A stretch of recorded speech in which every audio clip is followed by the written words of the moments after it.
Several years ago, our business underwent a transformation, and I'd like to tell you a story about that and how that affected things, how these changes affected people in the business, and the ripple effect that it's had on our customers. Um, Back in the late '90s, we experienced a real serious crisis, and we lost a number of customers that caused our business to go backward. And in so doing, as I looked at the business and assessed what the situation was, I came to realize that when I first started the company, I came to realize that personal security was a pretty serious issue for me personally, but also came to realize that that had a direct impact on the business. The Lord changed my heart several years ago and got a hold of me and gave me a different desire, and that is to really try and understand what it is that is of real value and real meaning in the marketplace, and what it is that we could do to best serve our customers and their interests.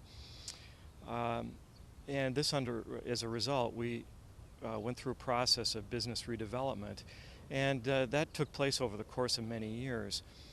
Just recently, we had a series of company meetings, and I spent time going and talking to each individual employee, and asking them what it was, if they felt that we were doing that was making a difference, and if all this work that we had been doing it was having an effect or not. At a recent company meeting in Chicago, when I posed the question, one employee came forward and told this following story.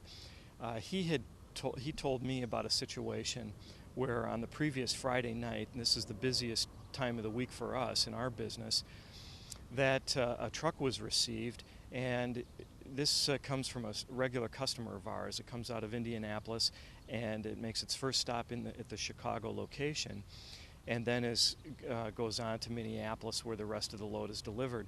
Now, this customer seems to load the product in such a way without regard to its unloading, and it creates a great deal of work for our staff.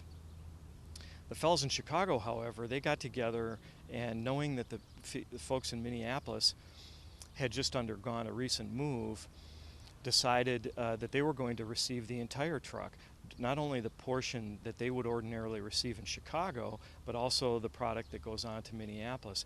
And then they sorted and they segregated and put the load back in such a way that it could be easily received in Minneapolis. And this process took well over, no,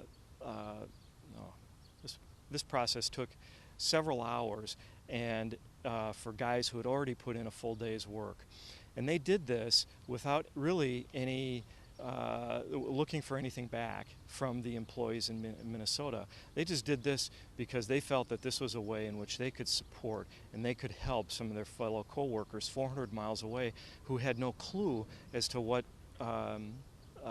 had been done for them, other than just the pleasant surprise of opening the doors of this truck and it being sorted and in a condition that could be easily received. And this is just a little story, but to me, this really expresses how the kingdom of God really works. A business consultant told me that the best brand promise is one that isn't expressed, or one that isn't put on a banner or put in front of people, but really one that people feel themselves. And that's the way our Christian life is. That as Christians, how we can best express our faith is by expressing love to others. And this is just what these guys in Chicago did. As I see my job today, it isn't a matter of personal security whatsoever. It's a matter of creating an environment and facilitating a situation where people can work together and cooperate in the larger work of Jesus Christ in the marketplace. And that is the exact result, and that's exactly what this story indicates. And it's people working together, supporting one another, meeting the needs of other people, needs that really matter in the marketplace. And that's exactly what takes place, but it's so much more, and changing the lives of other people.